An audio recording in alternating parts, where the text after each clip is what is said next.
Hey everyone, this is Melanie Stansbury, your Congresswoman from New Mexico's 1st Congressional District, and I just wanted to take a moment today to talk about some of the important activities that have been happening in the House today around water and climate change.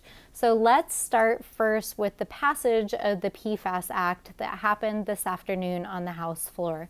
This legislation is so important to addressing PFAS contamination, which we are seeing in groundwater and water systems across the United States, and which we know in New Mexico has had a huge impact on a number of communities, especially impacted by our Air Force bases and several other activities across the state that has impacted both drinking water and water used in ranching in our state. So it's really, really important that we have the tools and the resources to be able to respond to this contamination and really to keep our community safe. So I was proud to support that bill and to vote in favor of it.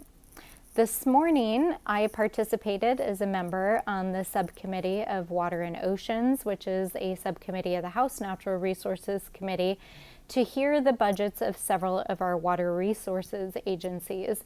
And in that committee, we talked about the critical importance of supporting science and data, really centering our communities and addressing the climate impacts to our water resources moving forward. And so that was a really important conversation. And I am so incredibly heartened to see the work that our administration is doing to ensure that that's really baked into the budget proposal that they sent over to the Hill. This afternoon, I joined my colleagues on the House floor to talk about the importance of climate change and empowering our communities as we are negotiating these three critical pieces of legislation that many of you are hearing about in the news, which includes our budget reconciliation, and the infrastructure package, which is being discussed, of course, right now in both chambers. And I believe, along with many of my colleagues, that we must ensure that we take climate action now and really center the needs of our communities as we are passing those bills. Finally, I had the awesome and wonderful experience of spending a small portion of my afternoon seeing our hometown hero and a good friend of mine, Xochitl Torres Small, who of course is our former Congresswoman from New Mexico's 2nd Congressional District and now our President's nominee for Rural Development at USDA.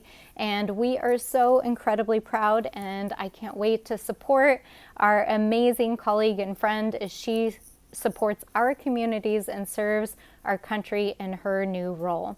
So that's the wrap up. So many important things happening, and I just appreciate you all and appreciate you for tuning in. All right, thanks everyone.